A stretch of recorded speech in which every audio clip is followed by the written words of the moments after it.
तो दोस्तों, आपका फिर एक बार हमारे चैनल पर स्वागत है। अगर आप पहली बार इस चैनल पर आए हैं तो चैनल को सब्सक्राइब करके बेल आइकन दबाना ना भूलें।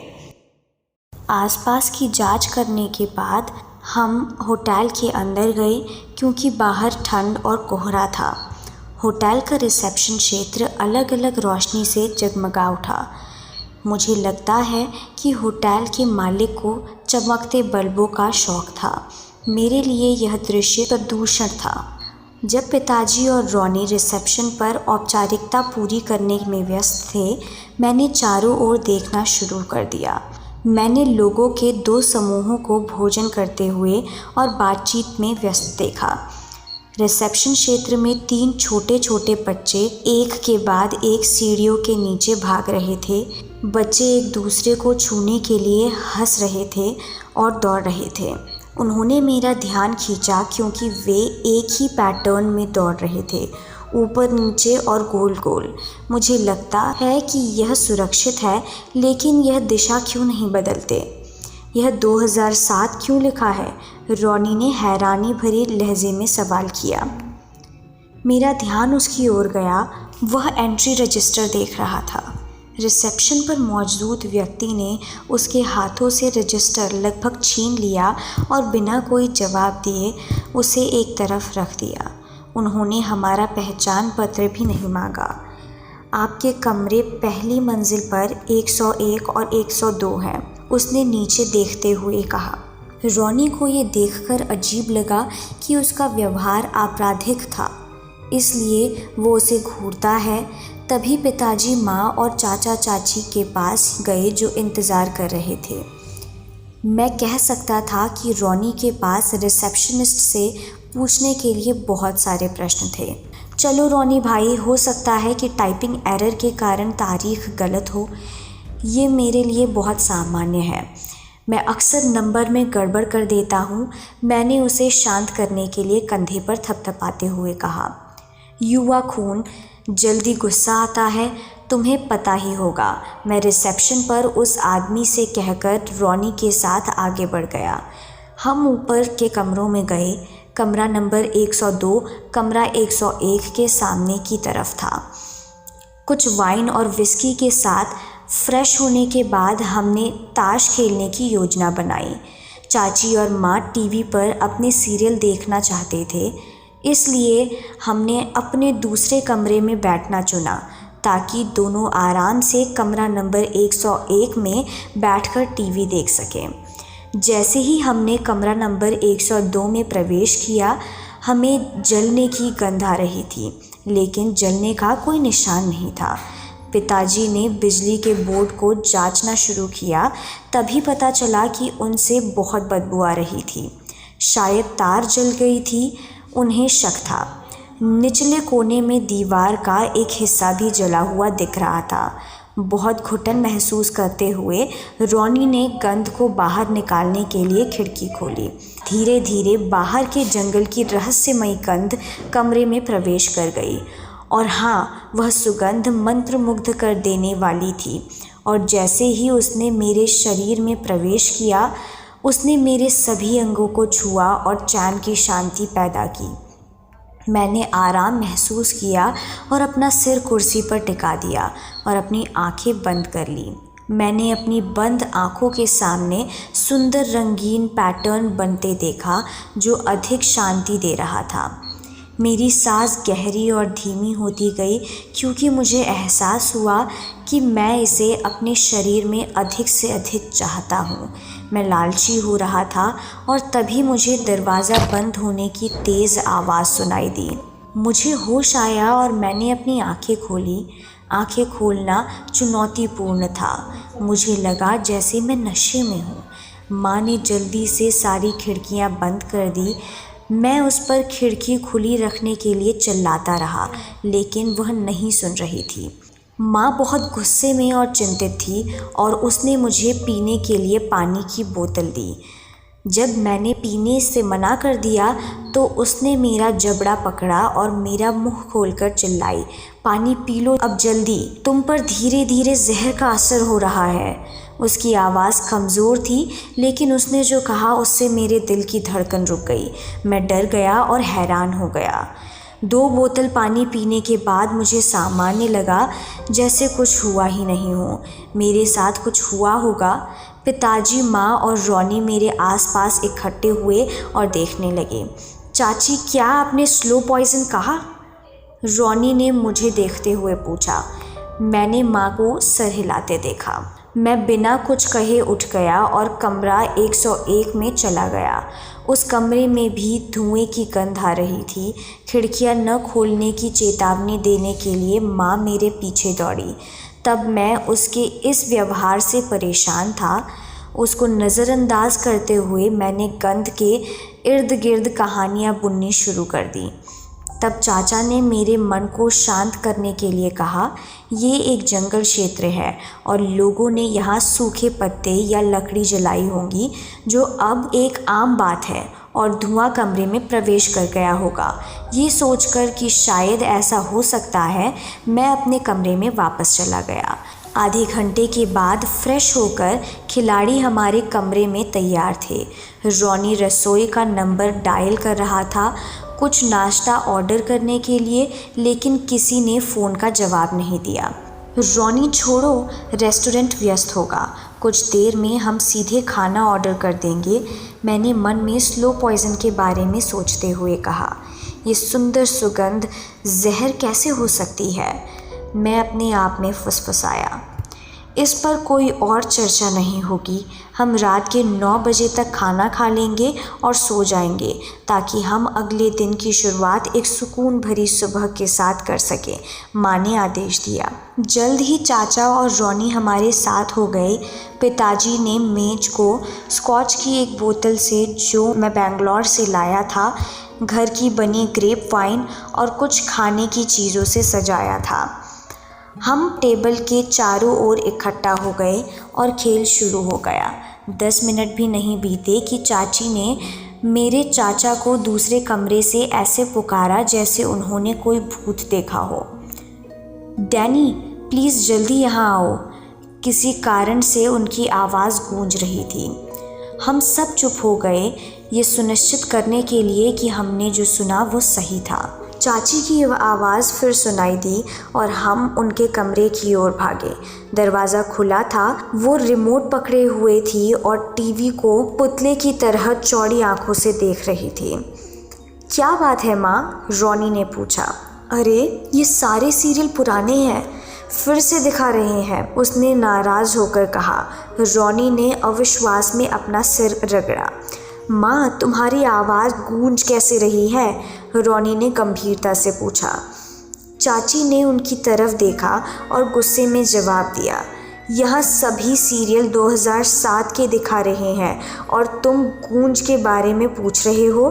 क्या तुम बेवकूफ़ हो? 2007? तुम्हारा क्या मतलब है? रॉनी ने हाथ से रिमोट लेते हुए पूछा और चैनलों को पलटने लगा। उस टीवी पर एक ही चैनल चल रहा था जो 2007 के पुराने सीरियल दिखा रहा था। माँ, केवल एक चैनल चालू है, यह रिपीट टेलीकास्ट हो सकता है। तुम्हें इन सीरियल से अब छुटकारा मिलेगा, रॉनी ने गुस्से में पूछा और हम कमरे से निकले। इस बार रॉनी ने हमारे कमरे का दरवाज़ा खुला रखा ताकि चाची फिर से चिल्लाने पर हम बिना रुके भाग सकें। हमारा खेल फिर से शुरू हो गया। रॉनी ध्यान नहीं दे रहा था। क्या चल रहा है रॉनी? तुम खेल पर ध्यान नहीं दे रहे हो? तुम ताश के पत्तों को क्यों नहीं देखते? मैं 2007 की कहानी और माँ की आवाज़ ऐसी जगह क्यों गूंज रही थी, इसके बारे में सोच रहा हूँ, उसने सोच समझकर जवाब दिया। चाचा ने उसकी बातों का मजाक उड़ाया और जवाब दिया, सही कहा।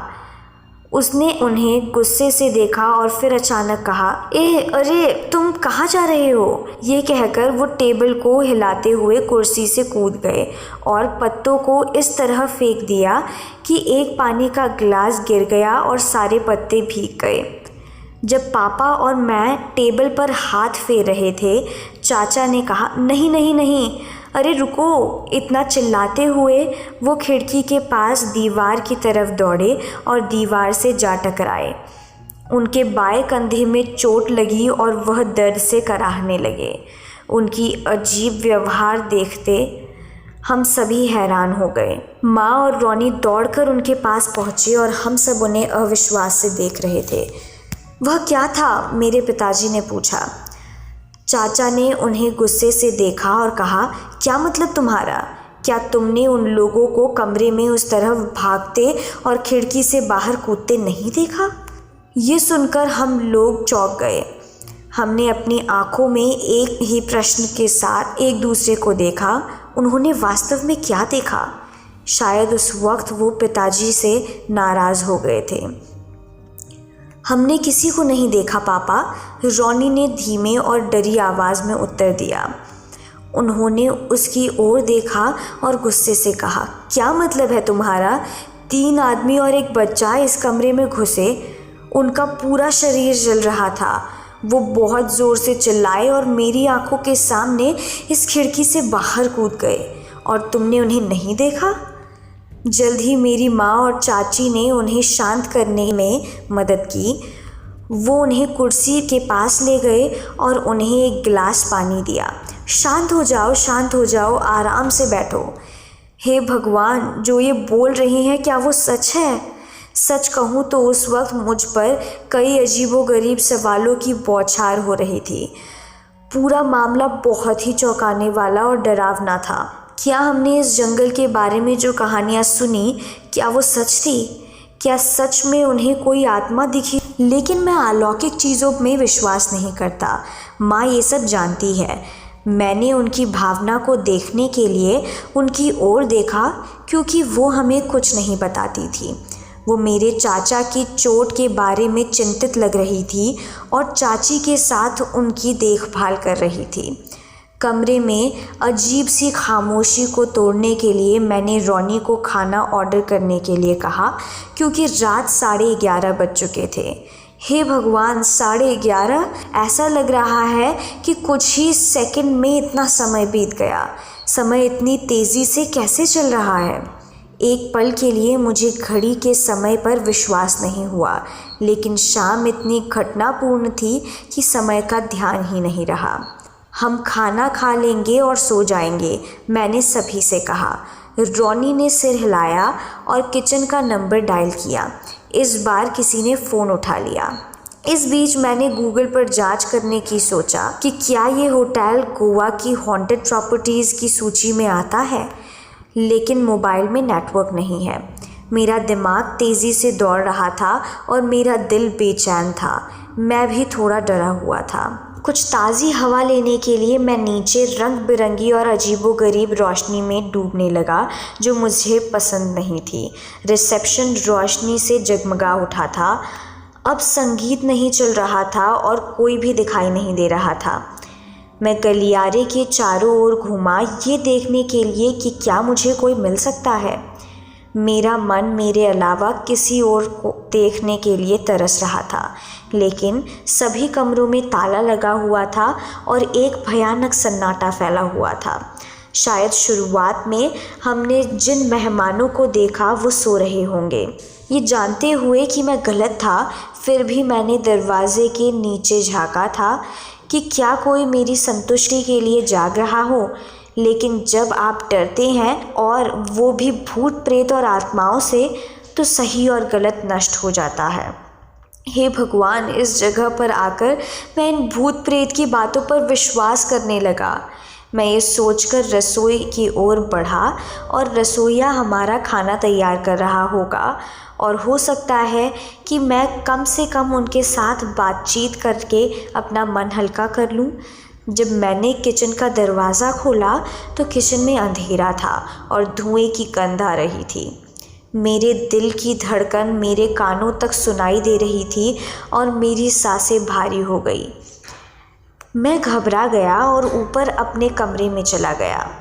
मैं ज़ोर से सांस ले रहा था और लगभग दरवाजे पर गिर गया। तभी पिताजी मुझे संभालने आए। मैंने ऊपर देखा और देखा कि सब लोग टेबल के चारों ओर बैठे हैं और खाना खा रहे हैं। ये अद्भुत था। खाना कहाँ से आया? मैंने कानाफूसी में पूछा। क्या हुआ तुझे? पिताजी ने पूछा और उन्होंने मुझे सीधे खड़े होने में मदद की। मैंने फिर ज़ोर से सवाल किया, ये खाना कहाँ से आया? तुम क्यों पूछते हो? रॉनी ने मुझसे पूछा। क्योंकि रसोई में अंधेरा है, वहाँ कोई नहीं है, केवल धुएं की दुर्गंध है। उन्होंने मेरी ओर देखा और फिर खाने को देखा। वही लड़का जो हमें यहाँ लाया था तुम्हारे आने से पहले ये खाना लेकर आया। ये वो खाना नहीं है जो हमने ऑर्डर किया था। उसने हमें बताया कि रसोई बंद है और ये बचा हुआ खाना है, रॉनी ने कहा। इस बीच रॉनी एक डिश का स्वाद चखता है, लेकिन वो बासी है। हर तरफ सन्नाटा था। शायद हम सब दिल से कमज़ोर हो गए थे। मैंने फिर से दरवाजे पर घड़ी की ओर देखा। अभी भी 11:30 बज रहे थे। तुम्हारी घड़ी में कितने बज रहे हैं रॉनी? मैंने घड़ी देखते हुए पूछा। 11:30, उसने कहा। रॉनी और मैंने एक दूसरे को देखा। समय जम गया था। हम एक साथ बैठे थे, बिस्तर पर एक दूसरे के स्पर्श को डरी हुई बिल्लियों के झुंड की तरह महसूस कर रहे थे। अगली घटना होने की प्रतीक्षा कर रहे थे। मैंने अपनी माँ की ओर देखा। वो जानती थी कि क्या हो रहा है, लेकिन वो हमें बता नहीं रही थी। वो कोई प्रतिक्रिया क्यों नहीं कर रही थी। इस बीच अचानक लाइट बंद हो गई। कमरे में और बाहर समान रूप से अंधेरा था। हम जनरेटर चालू होने का इंतज़ार कर रहे थे। जब ऐसा नहीं हुआ तो पिताजी किसी को बुलाने के लिए गलियारे में चले गए। नमस्ते नमस्ते, क्या कोई है? कृपया जनरेटर चालू करें।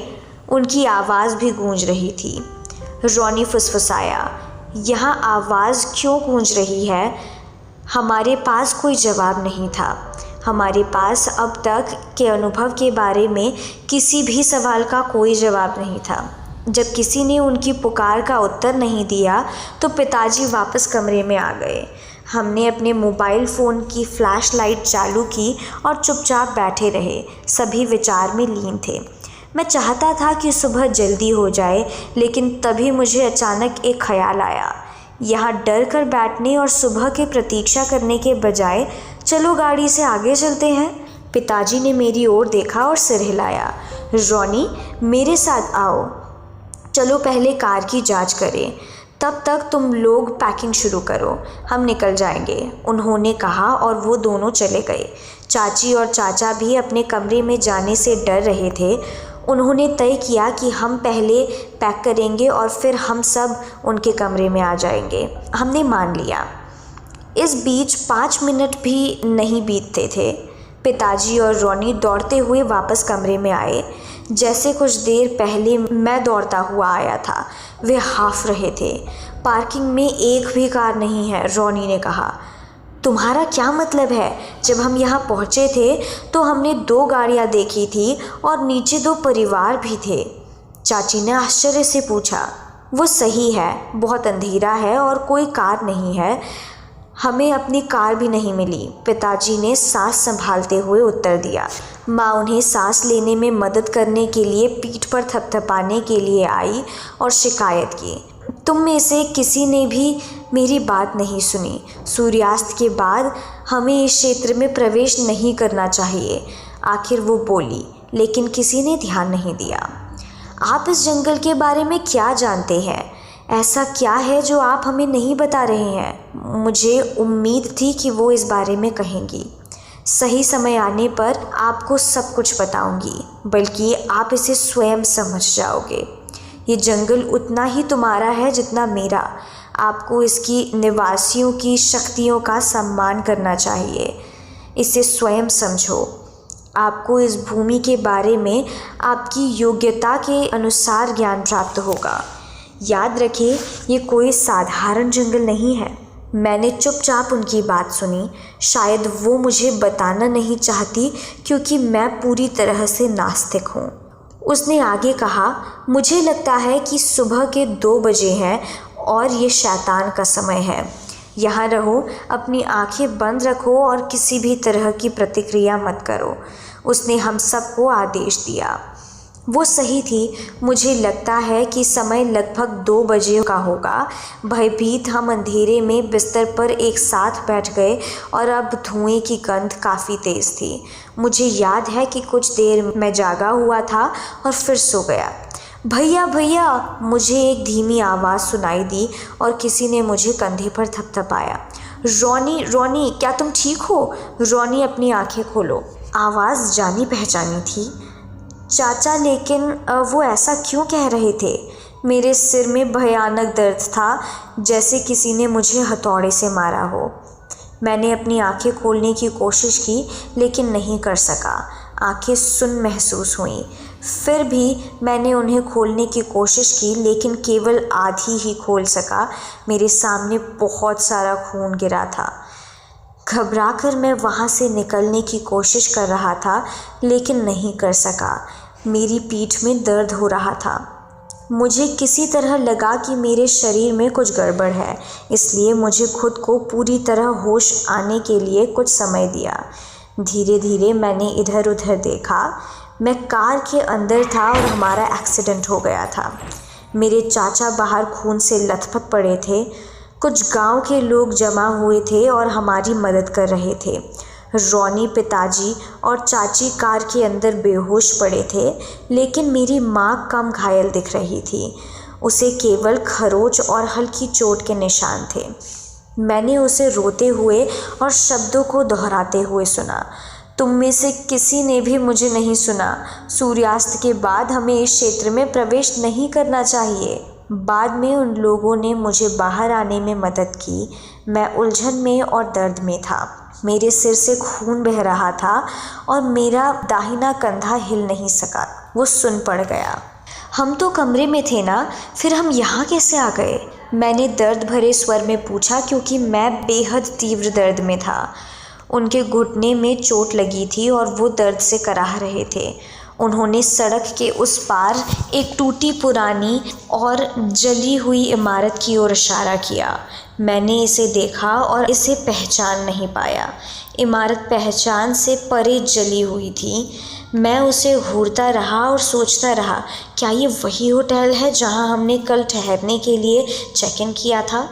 एक महिला पानी लेकर मेरी मदद करने आई और मेरे कान में फुसफुसाई, एम्बुलेंस आ रही है, तुम सब ठीक हो जाओगे। ये एक चमत्कार है कि आप सभी जीवित हैं। वास्तव में आप आज तक इस स्थिति में एकमात्र जीवित बचे हैं। मुझे समझ नहीं आ रहा था कि वो क्या कह रही थी। उसने मेरे चोट पर पट्टी बांधते हुए आगे बताना जारी रखा। ये होटल 2007 में जल गया था और इसमें सभी कर्मचारी और 2 परिवार जिंदा जल गए थे। उनकी बातें सुनकर मैं अब 2007 पुराने टीवी सीरियल और घड़ी के समय के बीच के संबंध को समझ पा रहा था। ये घटना कितने बजे हुई थी? मैंने सवाल किया। रात के 11 या 12 बज रहे होंगे। हम सो रहे थे और अचानक सिलेंडर फटने की आवाज़ हुई। उस आवाज़ ने हमारी झोपड़ी के दरवाज़ों और खिड़कियों को हिला दिया। इतना ज़ोरदार धमाका हुआ, लेकिन जब तक हम यहाँ पहुँचे, इमारत आग की लपटों में घिर चुकी थी। बाहर खड़ी गाड़ियाँ भी एक एक करके जल गई थी। ये आग बहुत बड़ी थी। तब से यह जंगल प्रेतवाधित है। हर रात 11:30 बजे के बाद इस जंगल पर भीड़ लग जाती है और होटल खिल उठता है। लेकिन कल हम उस होटल में रुके थे, तो ये हादसा कैसे हुआ? मैं तो पहली मंजिल पर बिस्तर में सो रहा था। मुझे चोट कैसे लगी? मैंने सवाल किया, पर मुझे कुछ समझ नहीं आ रहा था कि मैं उससे या खुद से पूछ रहा हूँ। उसने मेरी माँ की ओर देखा और उत्तर दिया, सब मोह माया है, काला जादू है। आपको सूर्यास्त के बाद इस क्षेत्र में प्रवेश नहीं करना चाहिए। तो दोस्तों, आज की कहानी कैसी लगी हमें कमेंट्स में ज़रूर बताएं, और अगर आपको कहानी अच्छी लगी तो वीडियो को लाइक और शेयर करें, ताकि इससे हमें और अच्छी कहानियाँ बनाने का मोटिवेशन मिले।